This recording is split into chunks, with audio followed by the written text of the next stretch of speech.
এই 5, 6, 7 এই 3 দিন এই রাষ্ট্রীয় মেকানিজমে মিলিটারির মধ্যস্থতায় এমন কিছু হয়েছে যা অভ্যুত্থানকারীরা ভালো করে খেয়াল রাখতে পারে নাই। সরকার হয়েছে 8 তারিখ সন্ধ্যাবেলা, মনে আছে সব আপনাদের কাছে। তো অ্যাটর্নি জেনারেল হয়ে গেছে 6 তারিখ। কালকে যে বলছে যে যেভাবে আপনার নেতা নাহিদ নিয়েছে একইভাবে নাকি আমিও নিয়েছি। তো নাহিদের নিয়েছে 8 তারিখ। 8 তারিখে দিনের বেলা হয়েছে 106 এর রেফারেন্স। তো উনি যে হয়ে গেলেন 6 তারিখ, তো 6 তারিখে 106 ছিল না। তো তাহলে কোথায় পেলেন এটা? এর মানে এর বাই প্রোডাক্ট হলো আজকালকার ল মিনিস্টার, এর বাই প্রোডাক্ট হলো তখনকার দিনের অ্যাটর্নি জেনারেল। এবং আমার ধারণা এই ব্যাপারটা কমপ্লিটলি জানা ছিল হলো আসিফ নজরুল সাহেব। ওই সময়টাতে যে গুরপাকটা খেয়েছে, ওই গুরপাকটার পরবর্তী রেজাল্ট হলো গণভবনে মিটিং। মিলিটারির সহযোগিতায় কাদের কাকে দেশ থেকে বিদায় করে দেওয়া যায়, ড্যামেজ কন্ট্রোল করা যায়, ওই ড্যামেজ কন্ট্রোল করে যারা পরিকল্পনার প্ল্যান মিলিটারি করেছে। করে এখানে এমন এক অ্যাটর্নি, হঠাৎ করে রাষ্ট্র নাই, সংবিধান নাই, প্রধানমন্ত্রী নাই, চিফ অ্যাডভাইজার নাই, কিচ্ছু নাই, অ্যাটর্নি জেনারেল আছে। একই কাণ্ড কারখানা। এই জন্য ওনার ওই অ্যাপয়েন্টমেন্টের জায়গাটা দেখতে চাইলে উনি হয়তো কিছুটা লজ্জাবোধ করবেন। অনেক ক্যারিকেচার করে বানিয়েছেন, অনেক যুক্তি দিতে পারবেন, কিন্তু আপনারা যে সত্য বলছেন না, এটা তো আমরা টের পাই। আপনাদের সম্পর্কে আবার সেই ট্রল হয় ফেসবুকে। আপনাদের ক্যারেক্টার কোয়েশ্চেন যদি হয়, তাহলে আলটিমেটলি অভ্যুত্থানটা কোয়েশ্চেন হবে। কম বেশি যাই তো একসাথেই ছিলাম সবাই। অভ্যুত্থানের আইকনিক নেতৃত্বকে যদি ধরে ধরে ক্যারেক্টার অ্যাসাসিনেট করার মতো কর্মকাণ্ড করে, তাহলে আলটিমেটলি অভ্যুত্থানটা একটা বড় ধরনের প্রশ্নের সম্মুখীন হবে, ডে বাই ডে হবে। এখন অভ্যুত্থানের ছাত্র নেতৃবৃন্দ যারা ছিলেন, তারা যদি কোনো কারণে ক্যারেক্টার অ্যাসাসিনেট করা হয়, লাভ কার? এই বিএনপির নেতাদের ক্যারেক্টার যদি অ্যাসাসিনেট করা হয়, লাভ কার? জামাতের নেতাদের ক্যারেক্টার অ্যাসাসিনেট করা হয়, লাভ হবে কার? আমার মনে হয় রেস্ট্রেইন করা উচিত, নিজের চেহারার দিকে তাকিয়ে নিজের ব্যক্তিত্বকে সংরক্ষণ করা দরকার। আশ্চর্য, আমাদের ল মিনিস্টার দেখেন কি বলে এই সংস্কারের প্রশ্নে। ল মিনিস্টার কি বলছেন? ল মিনিস্টার আমাদের সবাইকে বলছে তোমরা সোশ্যাল কন্ট্রাক্ট থিওরি পড়ে আসবা। সকলের বইও দিছে, আমার জানা মতে পার্লামেন্টের সচিবালয় থেকে কারো কারো বাড়িতে বইও পৌঁছায় দেওয়া হয়েছে। তো সোশ্যাল কন্ট্রাক্ট থিওরিতে কি আছে? উইল অফ দ্য পিপল, রাষ্ট্রের সাথে জনগণের কন্ট্রাক্ট ছিল, কন্ট্রাক্ট ভায়োলেট হয়ে গেছে 5 তারিখ। 5 তারিখের পর তার কন্ট্রাক্ট নাই। 5 তারিখের আগে কন্ট্রাক্ট কি ছিল? রাষ্ট্র কিভাবে চলবে, সংবিধানের কি নিয়ম নীতি আছে, দ্যাট ওয়াজ দ্য কন্ট্রাক্ট। 5 তারিখে সব ভায়োলেশন হয়ে ফেটে ফুটে সব শেষ। এখন এটাকে আবার এর ভিতরে কিভাবে ঢুকাবে? কন্ট্রাক্ট তো নতুন করতে হবে। এবং তিনি ইন্টারেস্টিংলি 13 অ্যামেন্ডমেন্ট কেসের গত 3-4 দিন আগে রায় বের হয়েছে, রিভিউয়ের রায় বের হয়েছে। এই রিভিউয়ের রায়ের ভিতরে 13 অ্যামেন্ডমেন্ট যে জাস্টিফাইড ছিল, এই মর্মে তৎকালীন অ্যাটর্নি জেনারেল, আজকালকার ল মিনিস্টার, তিনি আর্গুমেন্ট দিয়েছেন, সোশ্যাল কন্ট্রাক্ট থিওরির আর্গুমেন্ট। কি আর্গুমেন্ট? 1991 সালে কেয়ারটেকার গভর্নমেন্ট যখন আমরা সকলে এগ্রি করলাম, তখন সংবিধানে তো কেয়ারটেকার গভর্নমেন্ট ছিল না। তখন ইস্তাক পেপার নামে এক পেপার, বাংলাদেশের সাবেক প্রধান বিচারপতি ডক্টর সৈয়দ রেফাত আহমেদের বাবা ইস্তেক পেপার নামে এক পেপার দিয়েছিলেন। ওই ইস্তেক পেপারের ভিতরে ছিল সংবিধানে না থাকলেও কি করে সোশ্যাল কন্ট্রাক্ট থিওরির মাধ্যমে এই প্রবলেমের সলিউশন বের করা যায়। এই আর্গুমেন্ট করেছেন উনি 13তম সংশোধনী রিভিউ পিটিশনের ভিতরে। মাননীয় প্রধান বিচারপতি তৎকালীন রেফাত আহমেদ সাহেব তার রায়ে বিস্তারিত আলোচনা করে বলেছেন, এই সোশ্যাল কন্ট্রাক্ট থিওরির অধীনেই আমাদের তৎকালীন তত্ত্বাবধায়ক সরকারের ভ্যালিডিটি দেওয়া হওয়া যেতে পারে। কার আর্গুমেন্ট? এখনকার ল মিনিস্টারের আর্গুমেন্ট। আর এখন তিনি কি বলেন? এখন কথা কি হলো? এখন তো দেখি 180 ডিগ্রি অ্যাঙ্গেল উল্টাটা বলতেছে। সোশ্যাল কন্ট্রাক্ট থিওরি তো জনগণের পক্ষে। সোশ্যাল কন্ট্রাক্ট থিওরি পড়ে আসলে তো আপনারা হারবেন। সোশ্যাল কন্ট্রাক্ট থিওরি তো 5ই আগস্টের পক্ষে। সোশ্যাল কন্ট্রাক্ট থিওরি তো জনগণ আর রাষ্ট্রের ভিতরে যে কন্ট্রাক্ট, এটা পক্ষে। তো এটাকে এখন বিপক্ষে যাবে কি করে? ইন্টারেস্টিং, উনি বলছে যে আমাদের সরকার হওয়ার আগে কিন্তু অ্যাটর্নি জেনারেল হয়ে গেছিল। এইটা আরেকটা মানে সাংঘাতিক ব্যাপার। এটা উনি ডিম আগে না মুরগি আগের মতো কারবার। সরকার হয়েছে 8 তারিখ, অ্যাটর্নি জেনারেল হয়ে গেছে একদিন আগে। তো আশ্চর্য ব্যাপার, কিন্তু কি হইলো? এটা কিভাবে হইলো? 6 তারিখ সরকার হয়েছে 8 তারিখ সন্ধ্যাবেলা, মনে আছে সব আপনাদের কাছে। তো অ্যাটর্নি জেনারেল হয়ে গেছে 6 তারিখ। নাহিদ কালকে যে বলছে যে যেভাবে আপনার নেতা নাহিদ নিয়েছে একইভাবে নাকি আমিও নিয়েছি। তো নাহিদের নিয়েছে 8 তারিখ।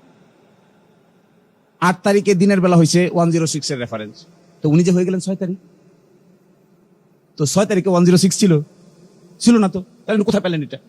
এর মানে এই 5, 6, 7 এই 3 দিন এই রাষ্ট্রীয় মেকানিজমে মিলিটারির মধ্যস্থতায় এমন কিছু হয়েছে যা অভ্যুত্থানকারীরা ভালো করে খেয়াল রাখতে পারে নাই। এর বাই প্রোডাক্ট হলো আজকালকার ল মিনিস্টার, এর বাই প্রোডাক্ট হলো তখনকার দিনের অ্যাটর্নি জেনারেল। এবং আমার ধারণা এই ব্যাপারটা কমপ্লিটলি জানা ছিল হলো আসিফ নজরুল সাহেব। He was in between the students and the military. এবং ওই সময়টাতে যে গুরপাকটা খেয়েছে, ওই গুরপাকটার পরবর্তী রেজাল্ট হলো গণভবনে মিটিং। এটার গুরপাকটাই হলো ওখানে গিয়া মিলিটারির সহযোগিতায় কাদের কাকে দেশ থেকে বিদায় করে দেওয়া যায়, ড্যামেজ কন্ট্রোল করা যায়, ওই ড্যামেজ কন্ট্রোল করে যারা পরিকল্পনার প্ল্যান মিলিটারি করেছে। করে এখানে এমন এক অ্যাটর্নি, হঠাৎ করে রাষ্ট্র নাই, সংবিধান নাই, প্রধানমন্ত্রী নাই, চিফ অ্যাডভাইজার নাই, কিচ্ছু নাই, অ্যাটর্নি জেনারেল আছে। ওমা, একই কাণ্ড কারখানা। এই জন্য ওনার ওই অ্যাপয়েন্টমেন্টের জায়গাটা দেখতে চাইলে উনি হয়তো কিছুটা লজ্জাবোধ করবেন। পরবর্তী প্রশ্ন, গণভোটের বিধান কি সংবিধানে থাকতে হয়? এখন এসে আর্গুমেন্ট করছে গণভোট নাকি সংবিধানে নাই। তো গণভোট বিধান কি সংবিধানে থাকতে হয় নাকি? কি কুকাণ্ড করে রাষ্ট্র চালাইছেন আগে ভুলে গেছে। বিএনপির জন্ম হয়েছে একটা সামরিক শাসনের গর্ভ থেকে। যে গর্ভ থেকে বিএনপির জন্ম হয়েছে তারা এখন আমাদেরকে কনস্টিটিউশন শিখাচ্ছে। অনেকটা আশ্চর্যজনক কথা আমি মাঝে মাঝে ভাবি। দেখেন 30 মে 1977 সালে গণভোট হয়। গণভোটের প্রশ্ন কি? 30 মে 77 সালের এই গণভোটের প্রশ্নটা কি?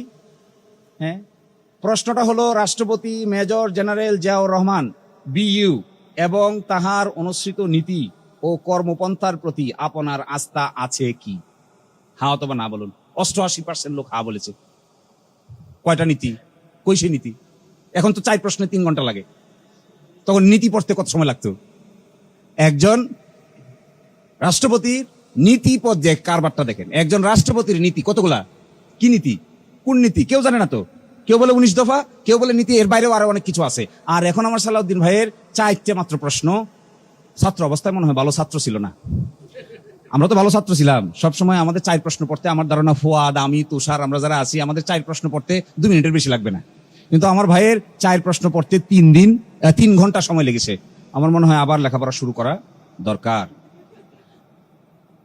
এই নাই তখন কি ছিল সংবিধানে? গণভোট ছিল? আরে এরাই সে আমাদেরকে সবক দিচ্ছে সংবিধানে নাই, তো তখন কি ছিল? জিয়াউর রহমান সাহেব যখন গণভোটের আয়োজন করে তখন সংবিধানে গণভোট ছিল নাকি? সংবিধানে গণভোট এসেছে 1978 সালে। 1978 সালে সংবিধানে, তাও মার্শাল ল প্রক্লেমেশনের মাধ্যমে। মার্শাল ল জারি করে সংবিধানে কেটে ছিঁড়ে পোস্টমর্টেম করে সিজার চালিয়ে পছন্দ মতো ডাইনে বামে নিয়ে এই কাজ করে এখন আমাদেরকে এসে সবক শোনাচ্ছে কোনটা সাংবিধানিক আর কোনটা নাকি অসাংবিধানিক। এদের মুখে তো এগুলো মানায় না। এরা কেন এগুলো বলবে? এদের জন্ম প্রক্রিয়া কি দেখেন। নির্বাচন হয়েছে কবে? 18 ফেব্রুয়ারি 1979 সালের সামরিক আইনের অধীনে জাতীয় সংসদ নির্বাচন অনুষ্ঠিত হয়। আশ্চর্য, ডেমোক্রেটিক নির্বাচনই তো না এটা। সামরিক আইনের অধীনে বিএনপি সংসদের সংখ্যাগরিষ্ঠতা লাভ করে, তখন সামরিক আইনের অধীনে। 6 এপ্রিল 1979 সালে সন্ধ্যা 8টা থেকে সামরিক আইন প্রত্যাহার করে। 7 এপ্রিল 1979 সালে গেজেট প্রকাশের মাধ্যমে সামরিক আইন প্রত্যাহার কার্যকর হয়। তো ওনারা এসে আমাদেরকে এখন সংবিধান শিখাচ্ছে। আমি আর সময় নিব না। লাস্টের কথা, 133টি অধ্যাদেশ পড়ে এত রক্তক্ষরণ হচ্ছে। এভরি ডে কে মনে হয় এভরি মান্থ, প্রতিদিন কে মনে হয় একটা বছর। রাতে ঘুমানো যায় না তো। It's such a nightmare, traumatic situation. জাতীয় মানবাধিকার কমিশনের আইনকে রিপিল করে দিচ্ছে, গুম প্রতিরোধ প্রতিকার অধ্যাদেশকে রিপিল করে দিচ্ছে, সুপ্রিম কোর্টের বিচারক নিয়োগ অধ্যাদেশকে রিপিল করে দিচ্ছে, সুপ্রিম কোর্ট থেকে পৃথক বিচার বিভাগীয় সচিবালয়ের সামনে সরকার ইচ্ছা পোষণ করিলে শব্দ যোগ করে দিচ্ছে, ব্যাংক রেজলিউশন অর্ডিন্যান্স বাদ করে দিচ্ছে।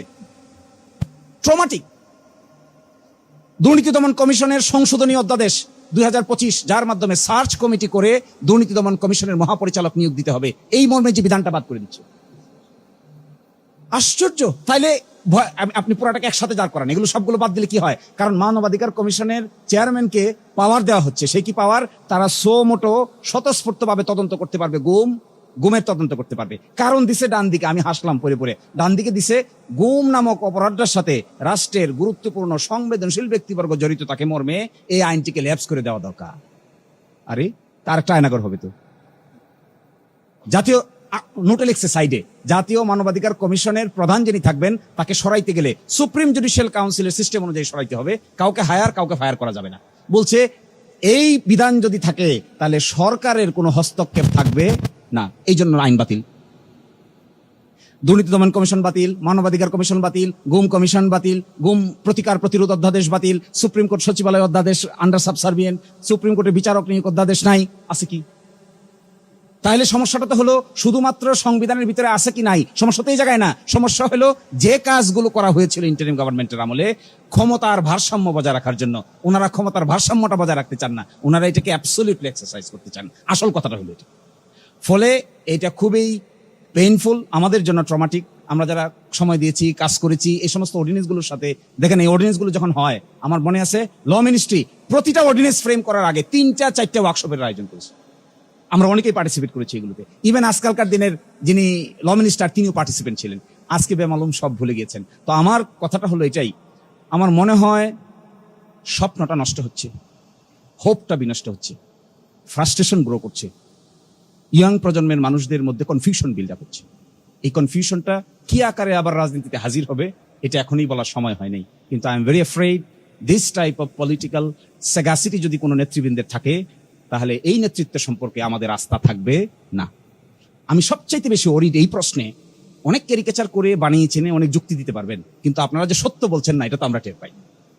এই যে টের পাই, তাতে আপনাদের সম্পর্কে আবার সেই ট্রল হয় ফেসবুকে। আপনাদের ক্যারেক্টার কোয়েশ্চেন যদি হয়, তাহলে আলটিমেটলি অভ্যুত্থানটা কোয়েশ্চেন হবে। আমরা তো সবাই একসাথে